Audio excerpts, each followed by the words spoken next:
So this is episode 60 of Alternative Fact Chicago. Never thought that I'd be making it, that the show will be making it to 60 episodes in. This is B.Hun back again, another Wednesday. Decided, it actually wasn't my decision because I was going to say absolutely not. But we got great feedback from the listeners. A lot of good feedback, some new ratings and reviews on iTunes. So thank you. Please keep them coming. But thanks to the listeners, not me, of course, we have Cait back again. How you doing, Cait? I'm good. Thanks for having me back, listeners, not B.Hun.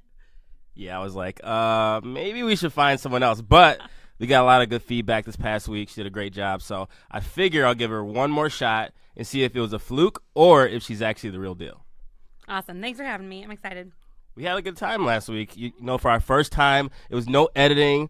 We didn't have to change up anything, redo the episode, redo clips. That was one take. So one take, first time ever as a duo. I would say we nailed it. What do you think? I think we did good. I really liked your input about pumpkin spice lattes, and I know that you tried one for the first time this week, so I'm really proud of you. And then you let me back for a second episode, so I feel like this is personal growth on your behalf. It is. It's basic bitch fall time, and excuse my language, so I figured I'd get in the spirit, try out pumpkin spice latte, and I guess I do have to admit, it was pretty good. It wasn't that bad. Good. So happy for you. Won't be something I'll try all the time, but for now, I'll give it a 2 thumbs up. Awesome. You ready to get into this or what? Do it. We have a lot to discuss. So first, I think we should plug our social media. So my personal Instagram and Twitter, please follow me. My pages are cool. It's B.Hun, B-H-U-N 1984. And what's your social media? Instagram, hit me up at Cait, that's C-A-I-T, no Jenner. My page is cool too. It actually is pretty cool, so make sure you check it out. Thank you. Our AFAX Chicago, that's our Twitter, that's AFAX Chicago. Instagram is Alternative Fact Chicago, and Facebook. I think we've jumped up like 15 likes in the past week on Facebook, so that's awesome. We're almost at 500 likes. Got to celebrate the big win, so once we get to it, that'll be a good feat. Please email us any show topics, sponsorship ideas at alternativefactchicago@gmail.com. We're on YouTube, and our podcast is hosted on SoundCloud. We're on Google Play, Podbean, of course, Spotify, which we're getting more subscribers or listeners on there, too. That's great. And also, like I said, with our iTunes, make sure you leave a rating and review. It definitely goes a long way, so please keep up the support. And I know you've been sharing on your Facebook, and maybe that's why the likes are growing.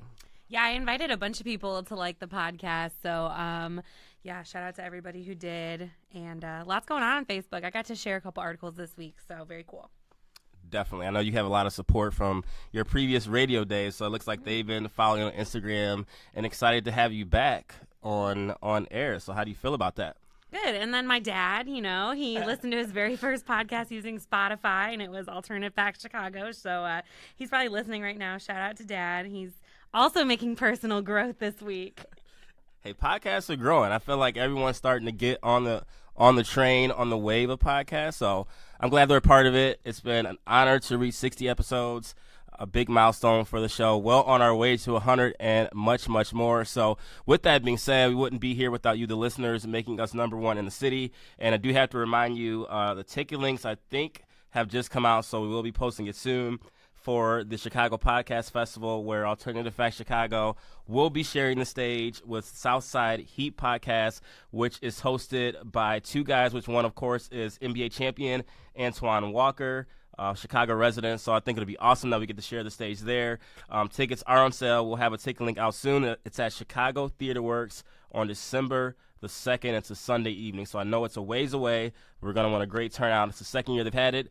Actually, it's the third year they had it. It's the second year that we have been invited to the show. So definitely want all of our fans, all of our listeners in Chicago, or if you're in the Midwest, to come out and support us. So I'm excited. Doing live podcasts are very, very fun. I've done quite a bit in my day. You have not done actually a live podcast, so to speak, but obviously you've done like with your radio experience, being out with the people. It's always a great time. Awesome. I'm excited. Yeah, live broadcasts are kind of similar, but not quite as much talking. So it'll be a first for me. Absolutely. So we got a lot to discuss. We won't waste too much time. First, I did want to mention, obviously with some changes to the show, had got out of a couple of the aspects, but definitely want to make sure we bring all the aspects of the show back. So with that being said, The show will still stay the same. Always going to keep the same type of flow of the show, episodes, topics, ideas. So we will have a relationship section that will be coming back. It's going to be titled something different. So always, if you have relationship ideas, questions, or anything that you want to know, because I give great relationship advice. I'm not sure about her, but I may not follow the advice, but I will give great advice. So please email questions to alternativefactchicago@gmail.com. That segment will be coming back very soon. But I did want to announce our fan of the week this past week for Alternative Fact Chicago. This one goes to Erica. She's on Twitter at Erica Jones, ERICAJONEZ. She also has her own podcast. It's called the It's Your Girl E and Friends podcast. So make sure you check her out. She's awesome on Twitter. Always gives us great feedback on the show each and every week. She actually gave great feedback on Cait and said that she fits in. We have a great dynamic, good chemistry. In the first episode that she was featured on was very good. So I felt for that it was very appreciated among all the other great feedback. So I appreciate you giving that to us. But for now, Erica, you are our fan of the week. How do you feel about that? I feel good. That's why she won, because she gave me good feedback. So thanks, Erica. You are my girl, actually. So super nice. I listen to her show. It's great, too. So, like I said, I appreciate all the feedback on Cait. Like I said, if you think she sucks, make sure you let her know. All negative feedback's welcome, too, not just the positive. But, no, I really appreciate you coming back. I think we did a great job last week, and I think we're going to do even better this week. We got a lot of crazy topics, and I will warn the audience, a couple of these at the beginning are just a little bit serious but very important to talk about.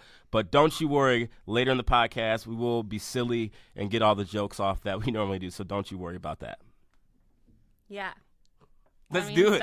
I think we should do this one. This one's very Chicago-related. I did a lot of research on this today. It's actually very semi-disturbing if it's at least true, which I guess where there's smoke, there's fire.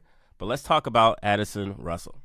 Yeah, so for those of you that aren't caught up on the Addison Russell investigation right now, this isn't the first time he's been under investigation for domestic abuse against his wife, but it's definitely the most serious aspect of it. So his soon-to-be ex-wife, they're legally separated. Her name is Melissa Ryder Russell. She just released a very lengthy blog post earlier this week detailing the physical and emotional and verbal abuse that Addison Russell inflicted on her.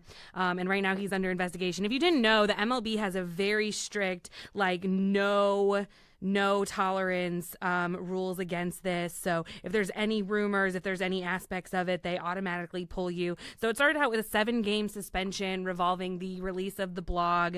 And now they're conducting interviews. Of course, they've been doing them with Melissa Ryder Russell, other members of the family. And they released this morning that they have further evidence to support their investigation. So they're now postponing letting Addison come back, and they're delaying the investigation a little longer and looking more into it. So I know right now going on in the media, there's a lot of stuff that say, I hear a lot of weird perspectives that, basically women can accuse men of doing anything and there's no real follow up to it. So I have a lot of respect for the MLB actually taking the time to investigate it and making sure it's an accurate portrayal of his character and his values. And there's a lot we can really say about it. I can let you chime in now that I've kind of filled everybody else in. Yeah, so I think first of all, we obviously have to let the facts play out. I can't say for or against, what Addison Russell is being claimed of. Obviously, I was not there. Right now, it's all speculation right now at this point. If for some, by hook or by crook, it comes out this is all false, we got to do something. I think a lot of times where women are accusing these men of different situations, abuse, whatever it may be. And a lot of times if it comes out false, nothing ever happens to the women. I think it's a discussion that we really need to keep having. Because I think at some point we need to make a change. If all this comes false, it hurts the Chicago Cubs season. This could potentially ruin Addison Russell's career. At the end of the day, if life, not even career, his life right now, if that comes out false and he's actually cleared of all this, where does that leave, Melissa? You know what I mean? He goes back to his career. It's going to be tarnished one way or another. So I think that's a big issue. But that's obviously saying if it's all false. We really don't know yet. The bigger story here right now, outside of that, it's really hurting the Chicago Cubs team right now. Obviously, with the Crosstown Classic, they did not play well at all against the Chicago White Sox. Lost the series. Their National League Central lead over the Milwaukee Brewers, I think, is only down to a half game. They just haven't been playing that well. Their manager did come out and say that with that's been going on, the team has been heavily distracted. This is the worst thing that could have happened, with the playoff run coming right now for the Chicago Cubs, hopefully to clinch a playoff spot very soon. Obviously, Addison wasn't playing that well this season at all. This is probably why. So I think it's a bigger issue, and I hope this doesn't ruin the Cubs season. But first and foremost, they got to get this family situation sorted out, and I think it's just a bigger problem that we face right now.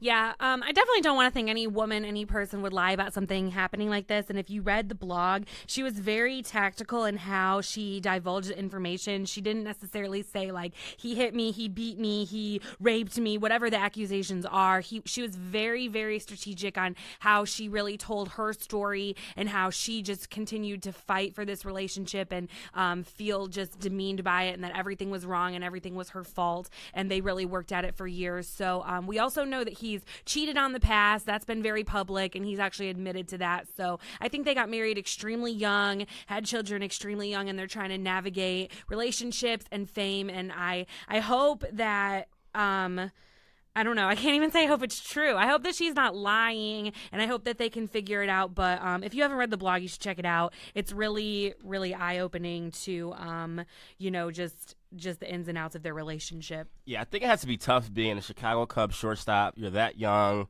You're in a city full of women. You're a World Series champion.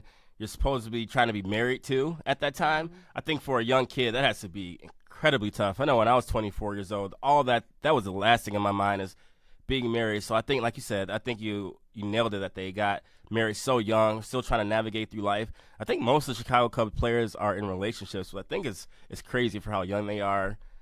Growing up in Major League Baseball, I'm sure there's women being thrown at them at all times. So I think just the pressure of that has to be tough. I'm not making any excuses for Addison right now, so please don't think I'm giving him an out right now. And I hope what they're saying is not true.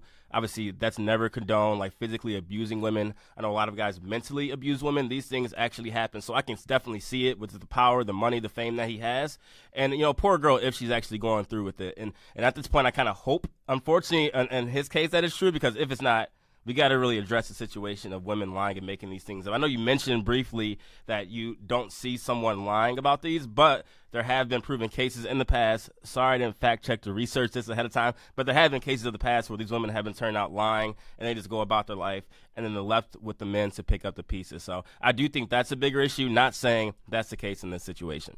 Yeah, absolutely. We know humans can lie. I'm going to hope that's not the case. I would hope nobody would stoop that low, because this will ruin his life and his career. And even if all allegations got dropped right now, we're still talking about it. So obviously our opinion of him has changed just a little bit. But I urge you to read the blog. I urge you to check it out and explore it. I think one of the most interesting aspects, and we can move on after this, but one of the most interesting aspects of the blog is that she basically quoted Addison in saying that she had a great family unit. Like every time they would fight and get over it, she had a great family unit that could help pick her up, and he wasn't born in like a loving family that way, which we know that he has said in interviews before, that he wasn't born into a very supportive family and that they don't support him through his things. So just overall a sick situation, and I hope they can work it out. So that might have even opened up another can of worms there, the fact that he didn't have, a family situation. Maybe he just didn't know how to really handle having a family or having a wife, or he maybe think that's the right way to do to control a woman.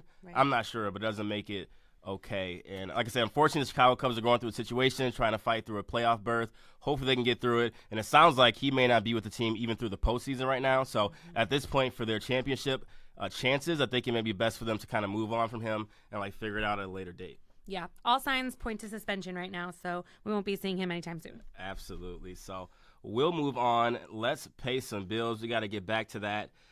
This portion of the sponsorship is actually tied to our beloved Chicago Cubs. It is sponsored by the Wrigley Report. Cubs fans, if you are looking for the latest Wrigley renovations, updates, team news, player analysis, and overall Cub news, look no further than the Wrigley Report, your source for all Chicago Cub news. You can find them on all social media sites at Wrigley Report. Shouts out to my homie Jason. Good dude right there, runs a great blog. Thanks for being a sponsor, as always, of Alternative Facts Chicago. And we'll talk a little more about the Chicago Cubs here a little bit later in the episode.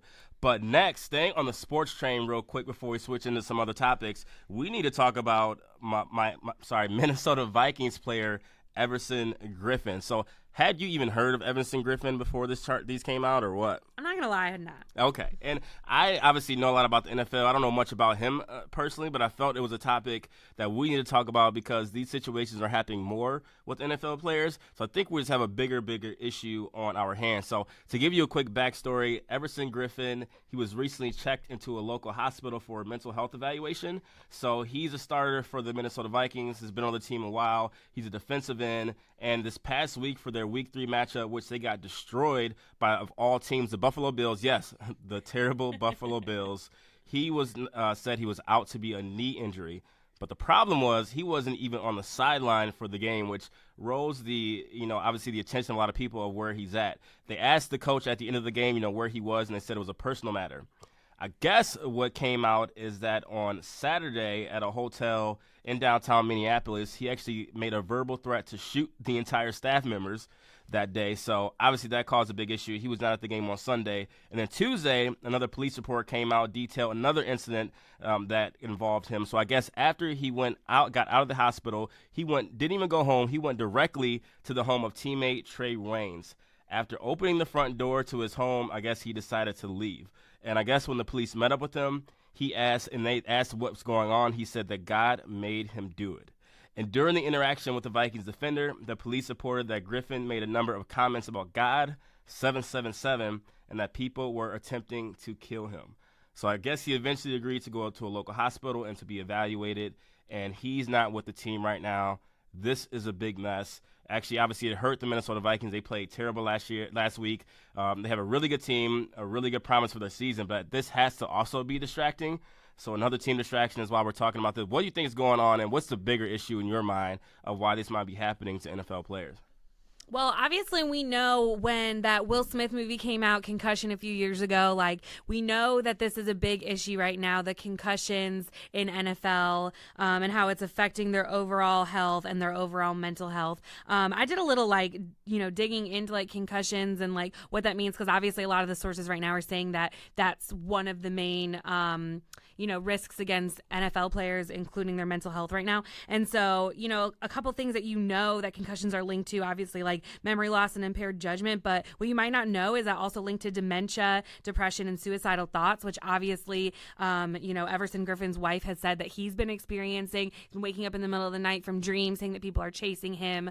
And so we're seeing a lot of that. I can only say what I'm assuming is that these are results from a lifelong, NFL career. Obviously, he played college ball, he played high school ball, he's been playing for years.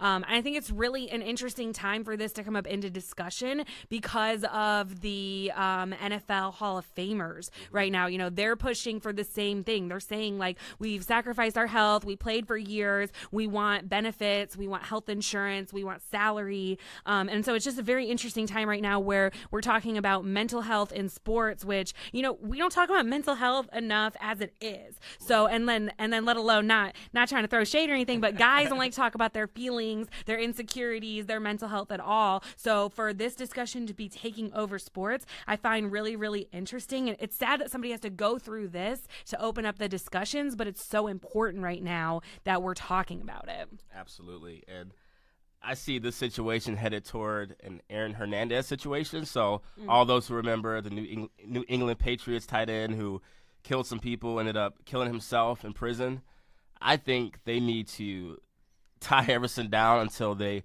figure out what's going on. Clearly something is wrong with him. Clearly he's not mentally okay. And clearly he's on a path to destruction even for himself and for other people as well, too. I think it's just something that they need to really figure out what's going on. I know they've talked about, CTE being an issue a lot with NFL players. This is clearly an issue for him. And I hope they see the bigger picture and not to say, here, he's okay, get back on the football field, the Vikings have a chance to win the Super Bowl. No, I think, like I said, you mentioned it, and I'm glad you did, that mental health is such a big issue. Even for non-athletes, a lot of people are going through mental health issues. As you go in your late 20s through 30s, it absolutely happens. He needs to sit out and not play another game until he's okay.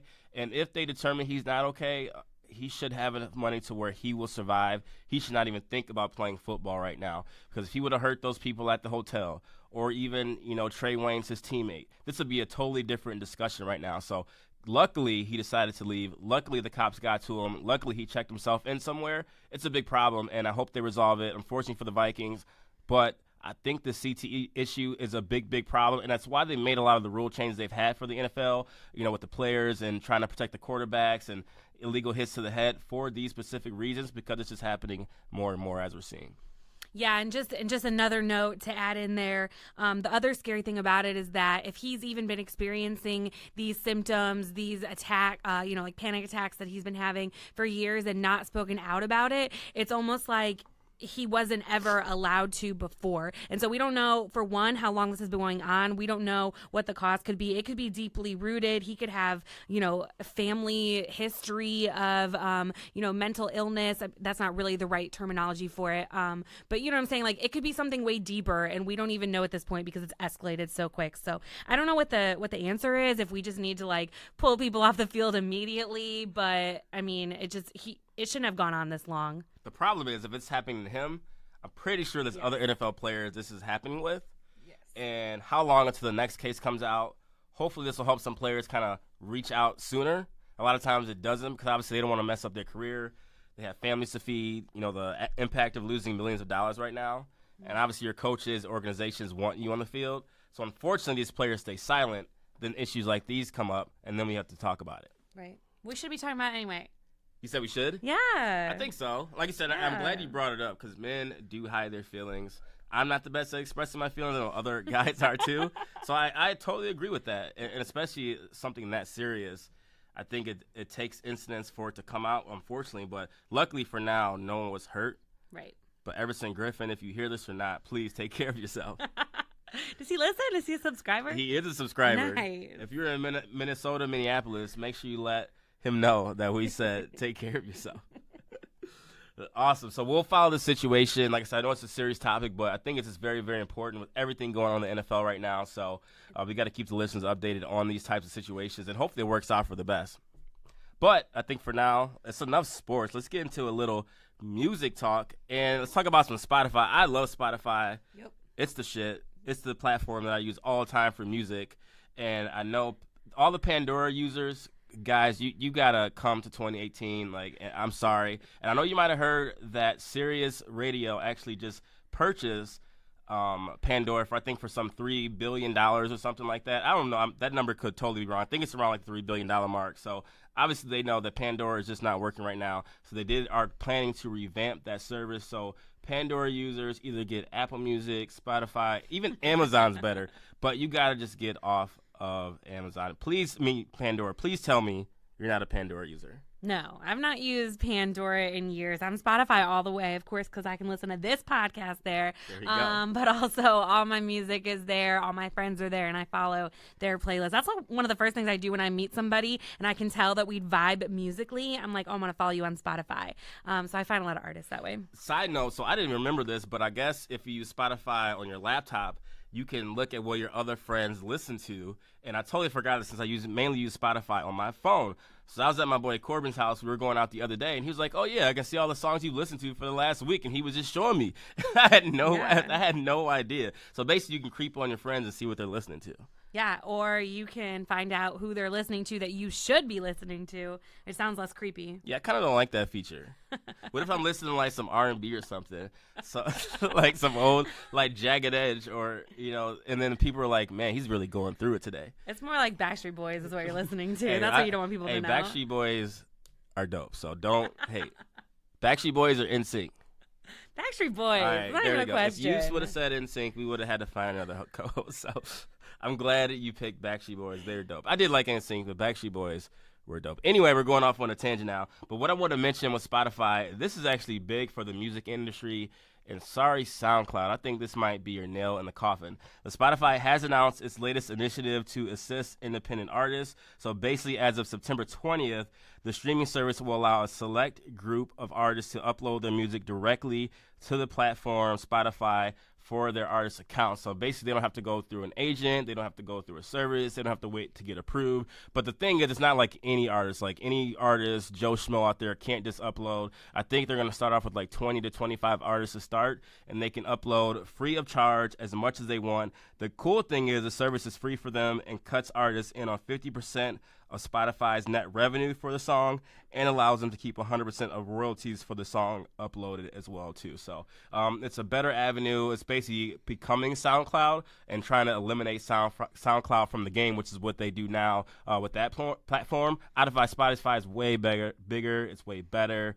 Obviously, more people use Spotify these days, so it's just a way to cut SoundCloud out, unfortunately. But I think the bigger thing is it's going to use more platforms, like Apple Music may have to get in on this. Amazon may have to get in on this. So what do you think this means for the music game overall in their growth and expansion to help artists, I guess, reach their users more easy?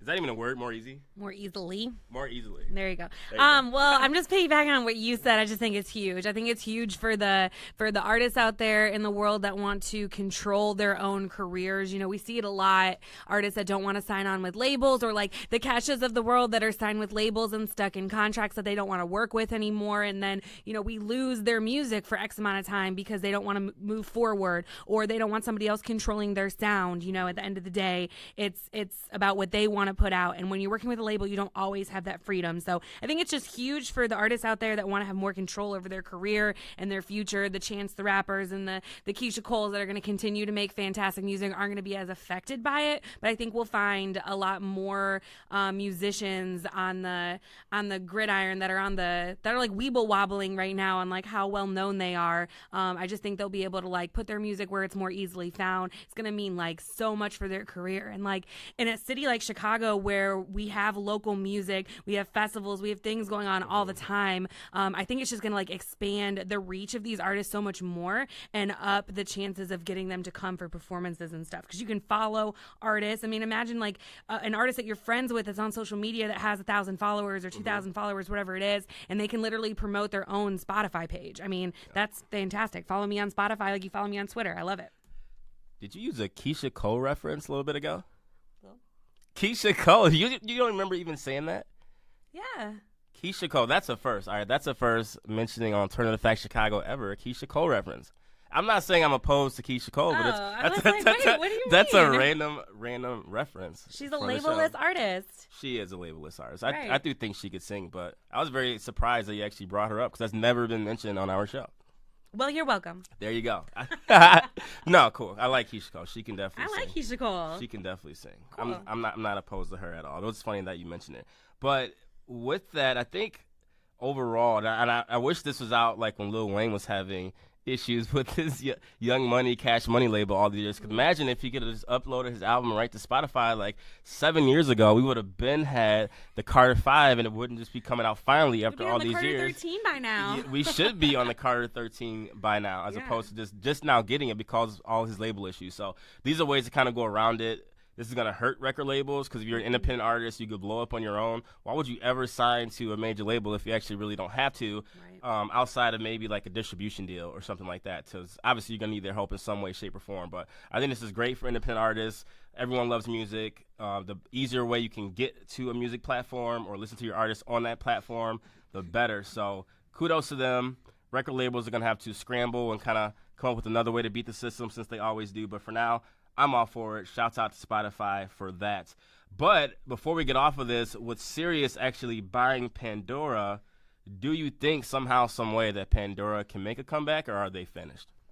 I think Pandora's just a niche. I think you like Spotify or you don't. I just tend to think like the older generations that are going to use Pandora are going to continue to use Pandora. I don't really think like I said, shout out to my dad because I know he's listening to this, but it took me a while. It took us a while to get him over to Spotify to use his music there and to teach him stuff. And so like I know like my boss is a little bit older. He still listens to Pandora. There's just like the older generation that I don't want to say they're like set in their ways, but it's like if they don't have a reason to move, they don't really have a reason to move. So I think Sirius was smart in this decision. It was a smart company to acquire because obviously, the people who use Pandora are lifelong listeners. But once those people have kind of like, gone beyond the music, there's not going to be any more of a market for Pandora. As long as Pandora goes to the on-demand listening format, like if I want to listen to a certain artist and pick their songs, if I can't do that, like I don't want to go to their artist radio and then the first song is someone that's not them. That pisses me off,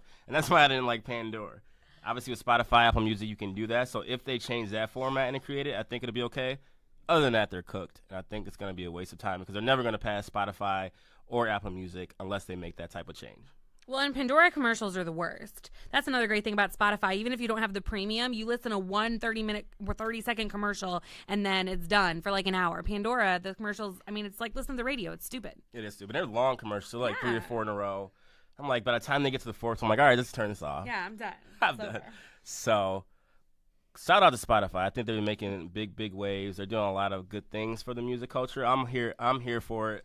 I'm all for it. Sign Alternative Fact Chicago, and we'll be on your podcast exclusively on your station. So we're coming for you one day. But let's talk about this topic briefly, because I actually got a couple messages this past week kind of wanted our thoughts on this, and I didn't really research it until then, so I figure it'll be good to talk about. It's about Kat Von D. Yeah. What the hell's going on there? So obviously you guys know who Kat Von D is. She's the super tattooed. She's from Miami Ink. And a few years ago, she launched a makeup line. And if you follow me on Instagram, which you should, Cait, C-A-I-T, no Jenner, I'm very into makeup. And I follow Kat Von D. So this whole picture came out over the weekend. Like B.Hun said, a guest actually messaged the podcast about it and had us look into it. But Kat Von D is known for being pasty white, like super white. The people who buy her makeup are the ones that are like whiter than white and can't find shades to match their skin. And that's what she's known for. She's also known for makeup that is so thick and cakey, like you can take a girl swimming on the first date, it's not going to come off. It's to cover tattoos. So those are two things that Kat Von D makeup is known for. Also, what Kat Von D is known for is being super scandalous in her marketing. So I don't know who is not on her marketing team that needs to be, if it's just not, diversified or what it is. But there's been a couple things that have slipped through the cracks that have put her in the limelight. The first of which was that she's totally anti-vaccinations for her kids. She's very public about this, and people hate on her a lot. She posts a lot of articles and things on her social media. She speaks out against it, which I just don't really feel like it's her place to. She has makeup. I mean, I guess her makeup is vegan and cruelty-free, but has nothing to do with vaccinations. She also has been known for some super scandalous lipstick shade colors, like underage red, which is inappropriate for a wild amount of reasons. If you're unsure, I mean, we could talk about that later. And also basket case eyeliner, which was supposed to be in cahoots with the new Green Day best record coming out, their best hits or whatever. But, it's told to like mock mental health. And now she posted this picture from her social media. And I say her, but it's obviously her team, promoting her new concealer, which is so heavy and cakey that it can cover a tattoo. And it said, "Let Lock-It Concealer do the hard work." It was a hand holding the concealer in front of the backdrop of a blurred cotton field.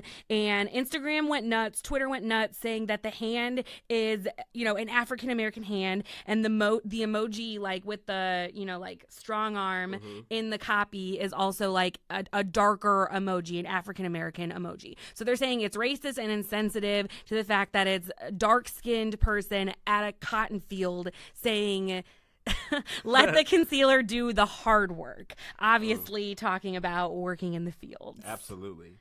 And first time me hearing and reading this story, I was like, man, that's racist. Definitely, that's racist. So the hand itself does not look black. I will give that. The emoji obviously is, or a light-skinned black person. But not even that, I don't think necessarily is the big deal. I would say the cotton field behind it, the verbiage, let Lock-It Concealer do all the hard work for you. Man, that's racist. I mean, maybe she wasn't the one who came up with it, but I think obviously with her team, I'm assuming she approves everything before it goes out to print. Maybe it does not always get approved by her before it goes out, but who the hell allowed this to go out and think that the media, especially with how fickle social media is these days, wouldn't have picked that? So with me, the first time I read it, looking at the backdrop, I was like, man, that's terrible. Like, who actually let that go out to print? I think somebody should get in trouble for it. The bigger issue I've had with it is there was no apology given behind the remark. It sounded like they deleted it, just took the post down, and just moved on like nothing happened, which is going to cause a bigger issue. Obviously, with Kat Von D, she's known to be in scandalous situations like that. So I don't know where this smoke, this fire. I think it's racist. Not sure if you have a difference of opinion, but let's hear it. I do, honestly. Okay, so I'm gonna air from the other side that I just spent the last 10 years of my life in the South, and for whatever reason, people in the South like taking pictures in cotton fields. I've seen it all the time. Basic white girls in the South are different than basic white girls here, and I could go on and on for days, but they like cotton fields. They take pictures there. This is a backdrop that's considered aesthetically pleasing, and so I think what the issue is that they don't have a diverse enough social media team. Kat Von D is busy. She does not look at every social media post. She has a team for that. Kat Von D Makeup and Cosmetics has a company, has a team. They have somebody posting on their behalf. The problem is that someone on their team is not of the right color. That's all I'm going to say. Somebody was not there to say, like, hey, this could be considered racist. And we see issues like this happening. It's very, very common, unfortunately, for people to get super offended. I don't think it was meant intentionally, but the bigger issue is that there's no one on our team that would have caught it. Like, if you don't have a diversified team underneath you, I mean, that's just like a bigger issue in your company. Like, we need to be, as a hiring manager in the past, like, I try to hire people of different perspectives to bring things like that to the table. I just think that's just like a major fail on her behalf. I don't think it was meant to be racist. I think people a little bit overreacted, but like you said, there was no apology, and there should have been. Right, and that's an interesting perspective. With you living in the South, I didn't know like women like taking pictures with that type of aesthetic behind it. So that is enlightening to know.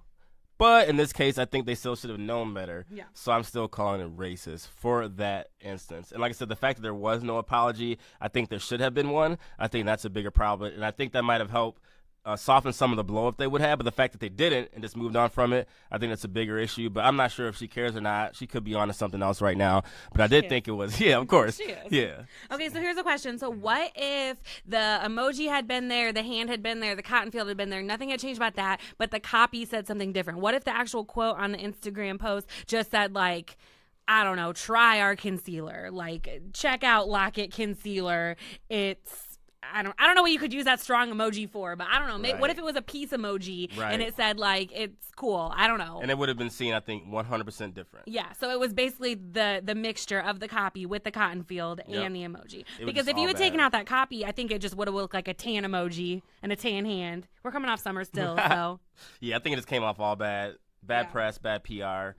Whoever made that, please never do that again. And they probably won't get fired. I'm sure they're A-okay, but for now, you got to take this backlash and deal with it. Yeah, those concealers are like $30. She's fine. She's good. Didn't know much about Kat Von D, but now I do. Now you do. Now I do. Let's move on. Let's get to everything Chicago. It's actually been a big week in the city. There's a lot going on. We got a lot to talk about. What's going on in Chicago, Kate? Yeah, so yesterday was voter registration day. Very, very, very big deal right now. Hey, if you're not happy with any of these things we are going to talk about on Everything Chicago today, like taxes or like the way women are being treated or this women's march to the polls that we're about to talk about, now is the time to get out there and vote because local legislation is the most important thing. So if you haven't done so, you can, of course, register online with your Illinois ID. You have now until October 28th. Go to illinois.gov. If you have to register, if you don't have an Illinois ID, you can still register. You just have to do it by mail or in person. So illinois.gov has all the info. Register to vote. What did he say? Rock the polls. I thought it was rock the vote. Yeah, that too. Rock it all. Yeah, you were close. Thank you. I think a cool stat that I saw is that suburban Cook County, they've seen a huge surge in voter registration as the midterm elections approach. I think they're at a record as of yesterday, a record 1.5 million residents are now registered. That's up about 120,000, then up above the 120,000 voters. I think they're at like 1.4, I think, in 2016. So that's a great sign that people are actually getting out and voting. I think in Texas, I read that they're at an all-time high for voter registration. They've had the most growth in the past couple years in history. So I think everything that's going on with having the wrong president in the seat, just a lot of changes in our government, I think people are starting to finally step up and realize that everyone's voice needs to be heard and everyone's voice that listens to this podcast needs to be heard. The problem is I think people always say, oh, my vote won't count. It's just one vote. Like, my one vote really won't matter. Absolutely it does. or you're going to end up with someone like Donald Trump and your presidency for another 4+ years.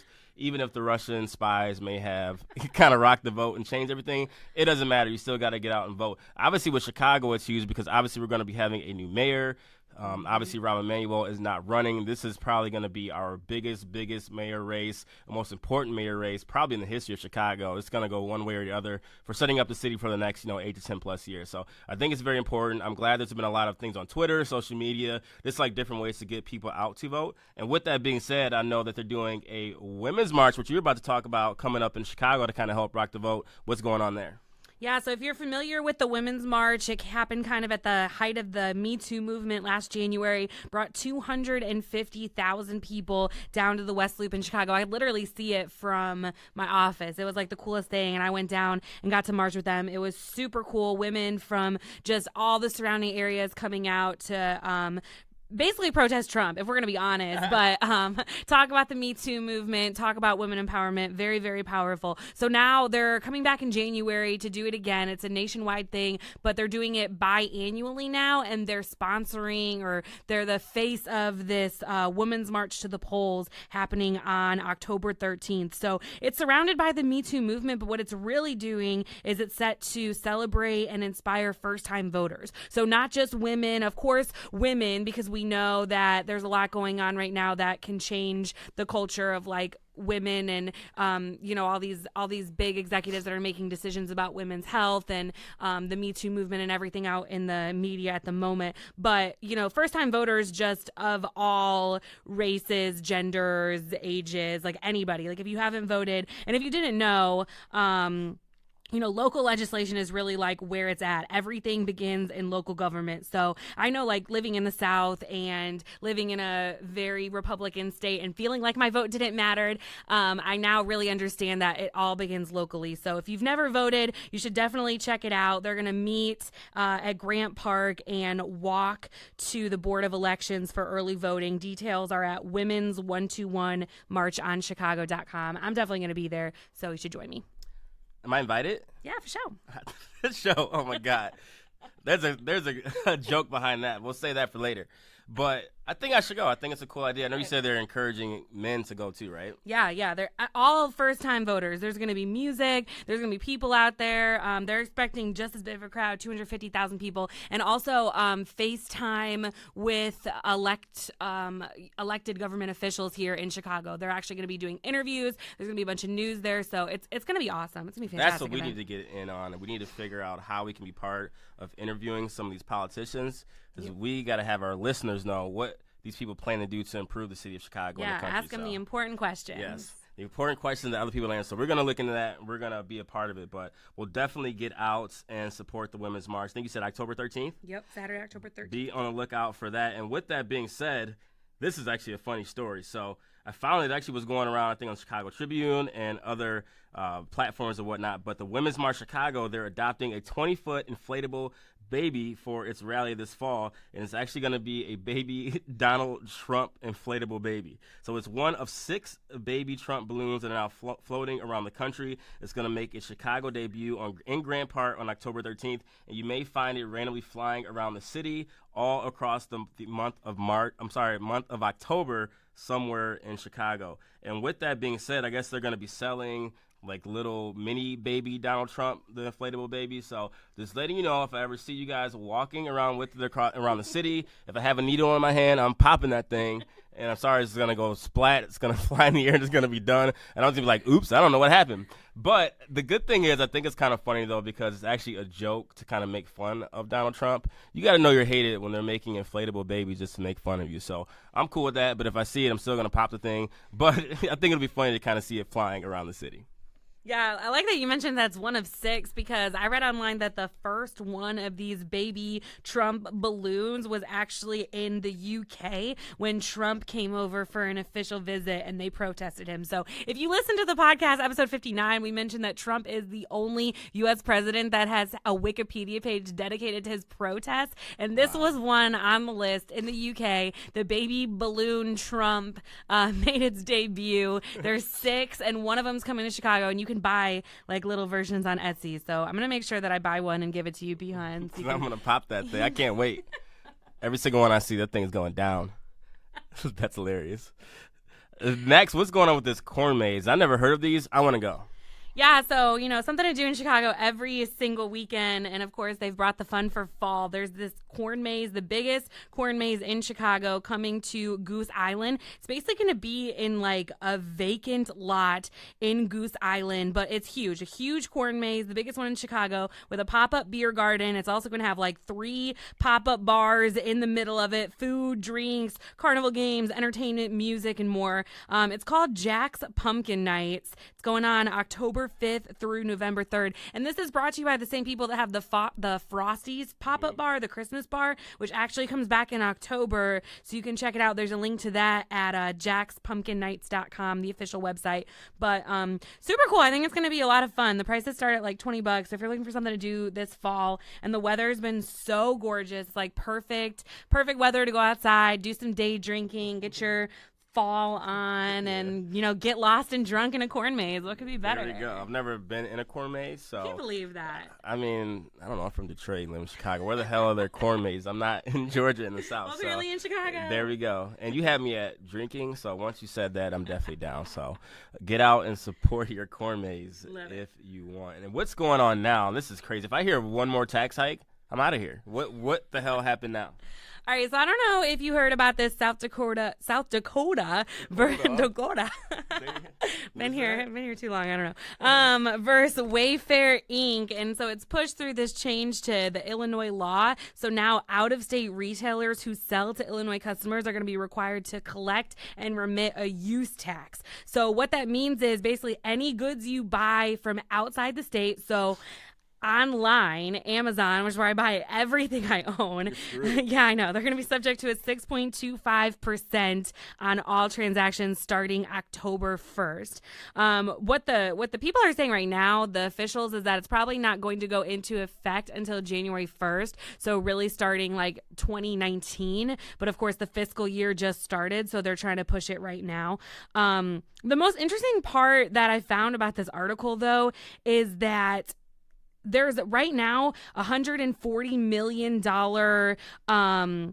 increase that they're projecting into the budget, just from this tax. And it's really interesting. I had sent you this earlier, but basically we have a $635 million gap in our budget. So obviously Chicago has passed this budget. It was agreed upon on a 83% margin, and there's $635 million to actually $1.5 billion. We don't have an exact number of a gap in our budget that they don't know where the funding is going to come from. So my guess is that this was very strategic at this time. They approved this budget, and then they said, how are we going to come up with this extra money? And then boom, it's another tax because it's Illinois, and that's what we do. But this is greatly going to affect people in the Chicago area, people that live in the city like me, who don't have cars, who just take trains. I mean, I get everything delivered. Literally everything. You do. Everything. Not just my groceries, which are local, but, things from Amazon. It's all going to be taxed at a 6.25%. So Illinois just sticking it to us again. So someone in Michigan was writing on my Facebook today and saying, why don't you just get something ordered to Michigan to a friend and have them deliver it to you? And I'm like, sounds cool, but it kind of defeats the purpose. It's just going to take longer for it to get to you. So I think either way, you're out of money. All these tax increases because the city and the state can't figure out where the money is going and how to keep the deficit together and how to keep the balances together. That's not our fault. I feel like we, as the consumers, the people of the city that live here and pay taxes for everything else already, we shouldn't have to keep adding taxes and more taxes and more taxes and more taxes. I think it just keeps happening. I think it's why a lot of people actually leave the city and go back to another state where there's way less taxes and you see more of your money. Please stop taxing the state of Illinois. It's a big issue. Yeah, absolutely. The article totally had it as a front, we're trying to promote you shopping local. That's not what it's going to do. It's not what it's going to do at all. But we know bad budgeting is normal in Chicago. We trace it back to 2001. It's a thing. So another tax. Make a mental note. Put it in your budget. There you go. I know, right? Don't have a gap in your budget like somebody else. Man, that is crazy. And lastly, we got to give a shout out. I know we mentioned it earlier to our Chicago Cubs. Please support the team if you're in the city. Sorry, White Sox fans. Please become a Chicago Cub fan for the next month or two. They're close to the playoffs. playoffs in Chicago are amazing. Their last World Series run was incredible. A couple of the best few weeks of my life. So a lot of fun. They're only a half game up on the Milwaukee Brewers. I think they're close to at least clinching an NL wildcard spot. So please let me know if I'm wrong on this or if they did clinch today. I know it's coming up very, very soon, but they need to figure it out. They have a lot of team issues. Obviously, Chris Bryant's hurt again. They're just not scoring a lot of runs. So they may back their way into the playoffs, which is kind of what they did last year, and it didn't really work out. So rooting for Chicago, live in the area. Wrigley Field is going to be jumping for the playoffs. It just adds more revenue to the city because Lord knows we need it. So you a Cubs fan, you rooting for them. I know you live pretty close to Wrigley Field. You must have to want them to win. Yeah, I'm a born Cubs fan. Always been a fan, so I'm really excited. I was really hoping this was going to be the year because when we won the World Series, I didn't live here yet, and I was the only girl at a bar in Georgia watching the game, screaming, and everyone's like, "Who the hell is this?" So I was really thinking that I was going to be able to celebrate my team in my town this year, and I don't know, it's really close. So we're rooting for you. We're thinking of Addison Russell and thinking of the team. Hoping we can get over this right now and get a couple wins. There we go. So. A lot going on in the city. Love Chicago. We always keep you up to date on what's going on in everything Chicago segment. So for the new listeners, we'll always do this each and every episode. Whether you live in the city or not, it's always good to keep up to date on Chicago. That's who we are, and that's what we are going to do. But now, we got some good ones. I want to get back to some jokes. We've been very serious on these episodes, but we actually had to with some important topics that we had to discuss. So let's get into quick hits. And we want to get your thoughts on who actually picks the better person for this. So obviously Tiger Woods, he's back. Had a great tournament. He won his first championship in a long time. I didn't look up how many years it's been, but he actually won the Tour Championship. He played great. It was an awesome experience. Just actually watching that, the entire crowd was following him to the 18th green. It was nothing I've ever seen before. They were chanting his name. Even Rory McIlroy, the other golfer that was playing with him, he's won a lot of championships, and he kept saying to Tiger, you can read his lips saying this is nuts. This is nuts. No one has seen anything like that. So shout out to Tiger Woods. I'm glad he's back. It's a great turnaround story of someone who can go from the top to the bottom and back to the top again. He's playing great. So with that being said, they're going to make a Tiger Woods biopic coming up soon. So I want to hear your thoughts. Fans, let us know your opinions too. Who the hell would play Tiger Woods in his biopic? Donald Glover, Childish Gambino. That's a good one. Yeah. I know. Kind of thinking of it. He has the nerdy type personality Tiger. Sure. That's a good one. So my answer. Same body. Yeah, I think obviously Tiger Woods is probably bigger, but my answer, which damn, I kind of wish I picked yours now, was Michael B. Jordan. I thought he'd be a good person for it. He actually has Creed 2 coming out, so he does the athletic movies. He's too buff. I'm sure obviously he can lose some weight for a movie. No, Tiger Woods is not that buff. And he's Superman, so he can go playing from Superman to Tiger Woods. No. I think it'll work. So I'm going Michael B. Jordan. You're going with Donald Glover. Listeners, please let us know who had the better pick. Interesting, because a few years ago, Tiger Woods actually said that he wanted Denzel Washington to play him if they ever made a movie. He's too old now. I think he waited too long to make his comeback. Yeah. I think at this point, Denzel's going to be, in the 60s, or if he's not already in the 60s. He might be a little outdated to play it, or maybe even Will Smith or something like that. He did Ali. Yeah, actually, Will Smith wouldn't be bad. Yeah, but he's too big. Don't change your option, though. All right. And I was like, damn, I like yours better. Mine won. For now, I'm going with Michael B. Jordan. And we'll roll with that. That's funny. What's next? NBA teams media day just happened. Who is your favorite right now? So, unfortunately, everyone's going to pick Golden State. They have 5 All-Stars right now. So, and I picked Cleveland in 7 last year. Didn't happen. I wasn't too far off. And I really don't know, where I stand yet. And I don't want to be the one to pick Golden State because every single person is going to pick Golden State. San Antonio will be good. Houston will be good. Boston's going to be good. Toronto's going to be good. Obviously, the Lakers with LeBron will be good. I'm going with the Boston Celtics with their starting 5 team and everyone being healthy with Kyrie being back. You looked at my notes. I didn't. That's who I had. You picked them. Yeah. I had the Celtics, too. They look really good. Gordon Hayward. I thought you were going to pick Golden State. No, I think it's going to come down to the Celtics and Golden State. I think now that LeBron's out of the East, it's going to be the Celtics. I think they're going to take the whole thing. Cool. Quickly, I think we skipped this one. Yeah, my fault. My bad. It's all good. I want to get your thoughts on this because the Ryder Cup is back, 2018. It's a big thing. They're actually in France this year. The Team USA, for all those who don't know what the Ryder Cup is, a big golf tournament where it's USA versus Europe. Huge. Everyone likes sports. It's a big weekend. So they're in France this year, and I think U.S. hasn't won there since the 1990s in terms of being in France. Tiger Woods is back. Phil Mickelson's playing. just like the top 24 golfers. On Europe's side is Justin Rose, who just won the FedEx Cup title. It's going to be a great environment. Who are you picking this weekend in the Ryder Cup?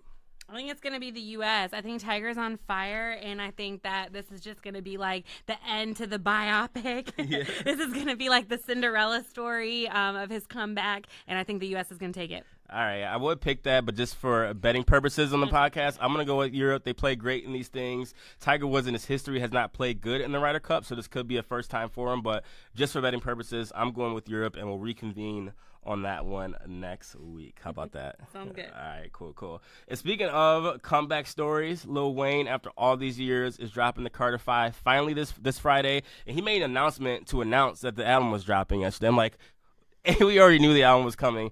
B, we didn't need your announcement to announce the album was coming. So also Logic, great rapper, he's also coming out with the brand new album this weekend too. So of Lil Wayne or Logic, who are you most excited with their new album this weekend? Who do you want to listen to first?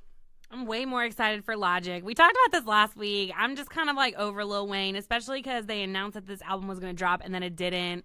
And now we're just kept waiting. Who knows if it's actually going to come out Friday? Just because he said it was going to happen doesn't mean it's actually going to come out. He's actually going to be like, oh, plot twist, just kidding. I'm at my birthday next year. And then we're not going to have anything, the Carter, for another year. So I'm going with Logic. I'm going to go Lil Wayne just for the fact that Logic has dropped a lot of music the past couple of years. And I honestly feel like he just came out with an album, maybe not even 6-7 months ago. I could be wrong, but it's definitely been within the last year. He consistently released music. So I know Logic sound. I know what he's going to be like. He's going to do a lyrical miracle of madness, and it's going to sound great, like just Logic style. I kind of hope to hear a little bit something different from him this go around. I just don't want the same old Logic, which it'll be great, but I want to see him switch it up a little bit. So for that reason, just to see like how it's going to sound, if it actually comes with something unique and different, I'm going to pick Lil Wayne, but I'm not keeping my hopes up. Lil Wayne's not going to drop anything unique or different. I hope he does, like, he needs to, like, share his story of what's been going on, like, have some personal stories. He just can't have an album full of, like, Drake, Nicki Minaj, like, a ton of features. We don't want to hear that.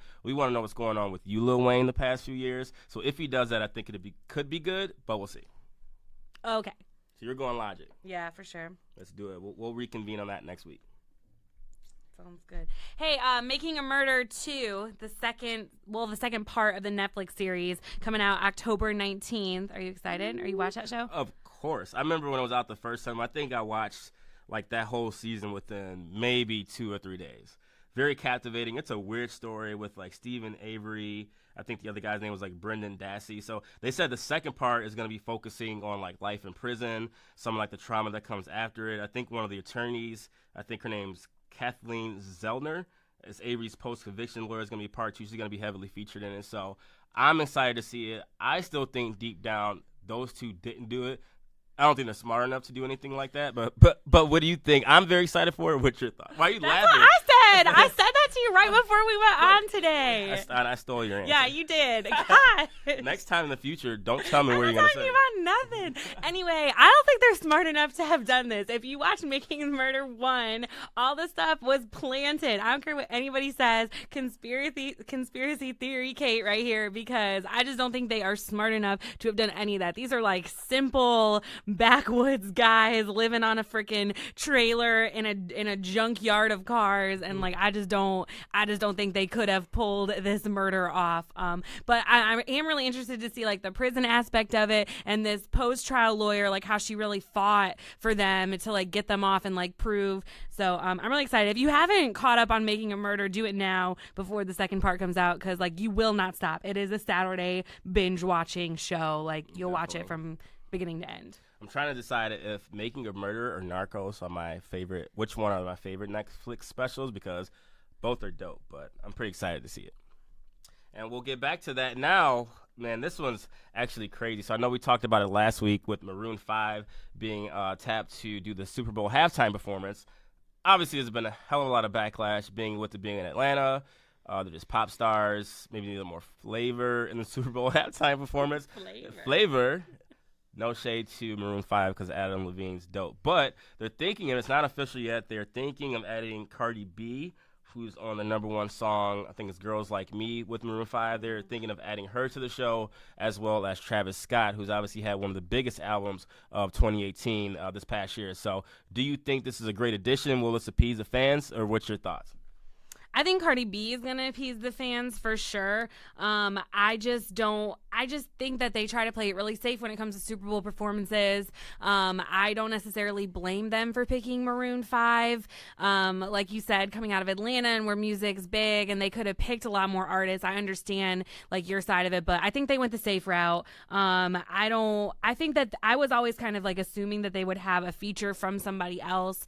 I'm not surprised it'd be Cardi B to try to appease the other demographic who's not into Maroon 5. But like I said, Super Bowl performance, there's definitely going to be guest appearances. Absolutely.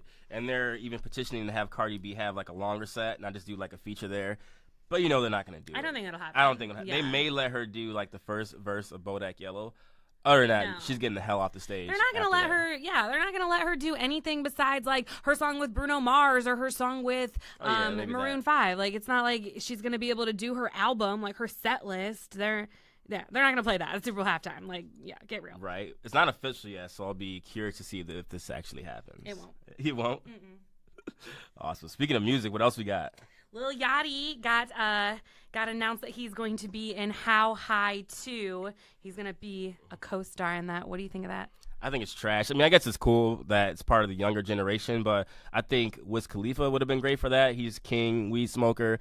I'm not sure. Obviously, Wiz isn't old by any means, but obviously he's older than Lil Yachty, so maybe they're going for the younger demographic there. I think it'd be good to kind of take a different approach with How High. Obviously, with weed being so legal, or not necessarily legal, but there's so many more people smoke it now in 2018. I think maybe the change should be going to like opiates and other drugs, since that's as huge, as prevalent in the industry. So maybe talking about that. They may or may not. I think that would be a little bit of a different way to approach it, but I'm not necessarily too excited about Lil Yachty. He doesn't strike me as being a great actor. I could be wrong. I think they should have picked Wiz Khalifa.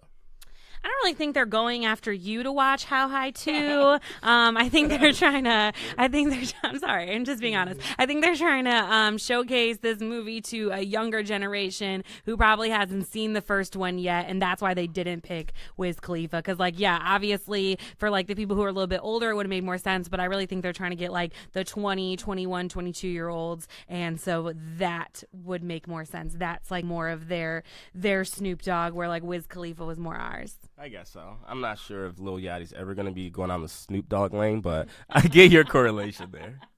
Totally get it. Hannah Storm and Andrea Krember, two announcers, they have been named the very first all-female duo commentators for Amazon for the Thursday Night Football. So this is actually a cool concept. It's something that's very, very different, unique, something I've never actually heard of before. So what's going on is ESPN reported it on Tuesday that now there's an 11-game package on Thursday nights for the whole season as part of the Amazon Prime Video NFL package. And what you can do for this, you can choose between several audio options. Over the next 11 weeks, you can choose between the Fox pairing of Joe Buck and Troy Aikman, which I don't like them together. You can choose announcers from the UK, a Spanish broadcast, or Storm and Kramer together. This is the first time all-female duo. Do you think this is great for the business? Yeah, I'm really excited about this. These aren't just like two out of the woodwork football announcers. Like, they both are vetted. They both have been around. I think it's going to be a fantastic show. And if you look at their interview, they just did a really long interview about the show, like the PR announcement and what it's going to be like. And they both kind of mentioned that they have more of a storytelling aspect to their announcing. So I definitely just think it's going to be a niche thing. Like, you're going to like them or you're not. It's going to be one or the other. A lot of people probably are going to veer like the opposite way. They want their announcing to just be like the stats, ready, go, plain and simple. But I think that definitely for like young women who are interested in sports, that I think it's going to be like their demographic. And I think people who enjoy more of the storytelling aspect of it are going to like it. But I just think overall, you're going to like it or you're not. So please don't hate me, women listeners, and just please don't hate me. But unfortunately, it's not really something I care to see. Like, they're both talented. They know what they're talking about. Very skilled at what they do. And I have never really heard it yet, but just I guess sometimes having to listen to two women announce a sports game for 3 hours, I don't know if that's necessarily going to be appealing to the male audience. Maybe for like a clip or like halftime or something like that, but for a full 3 hours, I would probably have to pick Troy Aikman and Joe Buck to listen to, even though I don't think they're the best together as a duo. I don't really think it's something that I want to see, and I don't think I'm going to be the only person with that opinion. So please don't come at me. I'm not anti-women by any stretch of the imagination, but I know a couple times when you listen to Monday Night Football games and there's a women commentator as like the play-by-play, it just sounds like it has a different element or effect on me as a listener of the game. So I know I won't be the only one, and unfortunately I have to be the bearer of bad news. But I'm going to say pass, but kudos to them. I think it's a great idea to rock the vote, make some changes, give them a chance. But I don't think it's something I necessarily want to see. But for all those that do, kudos to them and congrats. Well, luckily, Amazon's giving you the choice, and you can listen in Spanish. Hey, tonight, your favorite night of the week, not just because of the podcast, but it's Big Brother season 20, right? Yes. Finale. You're so excited. You haven't shut up about it. I know. So right after this, I'm out of here. I'm going to watch it. It's the season finale. It's the top 3 are in the final. Talked about it all season. I know we have Big Brother listeners on here. So the final 3 are JC, Tyler, as well as Casey.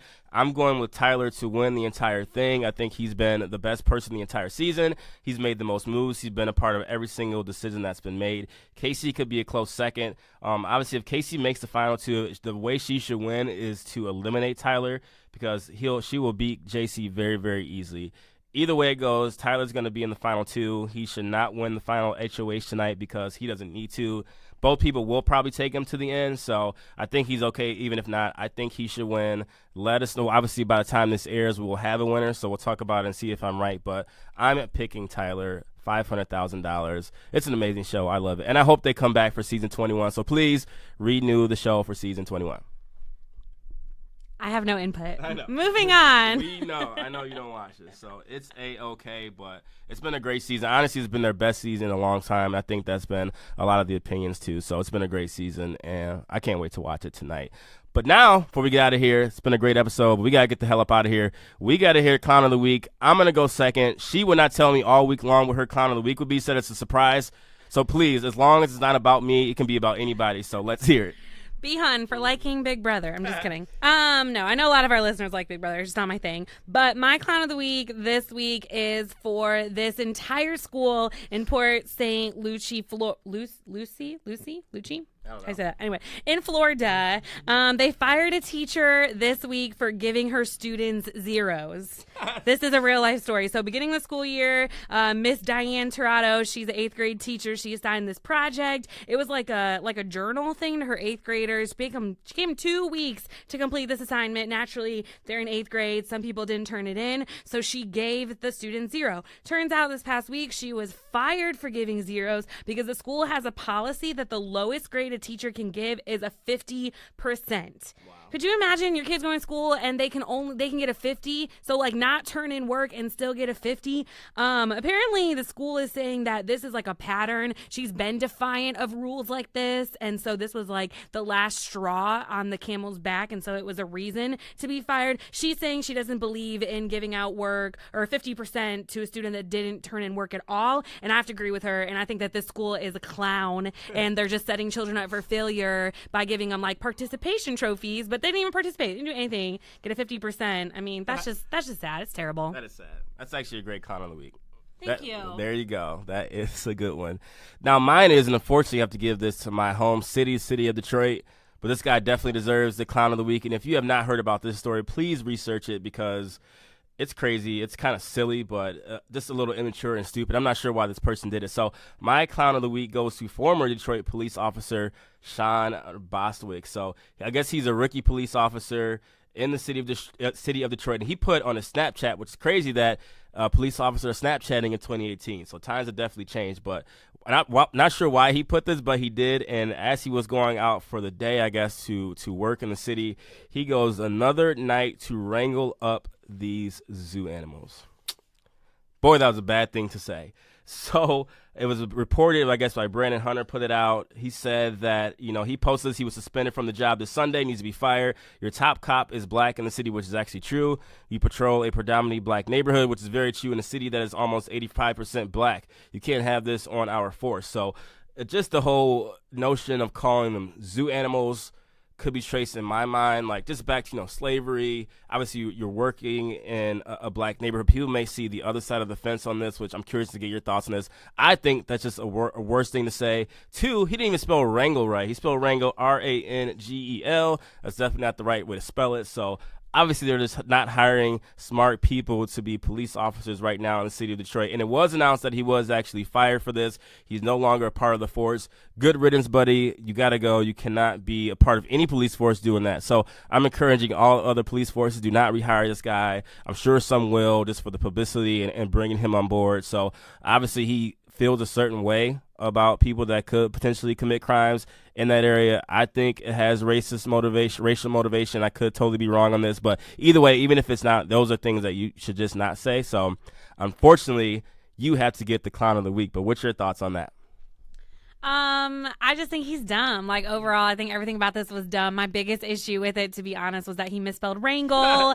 I think I dwelled on that for like 10 minutes. Like, what is wrong with this dude? But honestly, it just says so much about our world right now that he's Snapchatting in uniform. And I have friends that are cops, and they've Snapchatted me in uniform. And I just feel like why? Like, what is the point? Like, obviously, you're not paying attention to what you're supposed to be right now. You're getting distracted from what you're supposed to be. I mean, it's one thing if you're going to or from work, but at the end of the day, like, I don't want to see you in your work uniform, in your squad car, Snapchatting. I think that no matter what, it was totally outlandish, and it's just proof that we need to be careful about what we're putting online, and this guy's obviously not smart enough to do so. I know. I always think about old tweets that I have from like a few years ago. I'm like, what the hell was I saying back in the day? Even like Facebook posts. Oh yeah. Back your in the Facebook day. memories? Oh Yeah. gosh, I see I'm some embarrassed. posting that makes me cringe. I don't delete it, but I think, like I said, we're just at an age where you have to monitor what you put because people are reckless. People research these things. I've had some interns. We're looking for an intern for Alternative Fact Chicago, so please let us know. And I go through their Twitter, and they have the wildest stuff on them. I'm like, do you know people see this? Like, do you actually want a job or something in the future? You should probably make sure you clean up your social media. So fun fact of the day, lesson of the day, please clean up your social media or get fired like Sean Bostwick. Or be our clown of the week. There we go. So this was fun. That was an awesome episode. Glad you came back. I had a lot of fun today. Thanks for having me. I had a lot of fun too. Now I got to go watch Big Brother. It's going to be a great episode. This has been episode 60. Another 60 to go, another 100 to go. Thanks for the ride. We actually have a lot more announcements to come very soon. We're working on a lot of things behind the scenes. So we'll be back out in the streets of Chicago. Have a lot of events coming up too. So as we get them officially signed, we'll make sure to announce them for you as well. So anything else you want to say? Because I got to go. Nope. That's all. Thanks for having me back. There you go. So let us know if she did a good job again, if we should make her the permanent host. If not, I'll have to keep looking. Don't want to have to keep looking. I think Cait's dope, so we'll keep working it out. So this has been episode 60, Alternative Fact Chicago, B.Hun with Cait, and we are out. Talk to you later. Bye. Peace.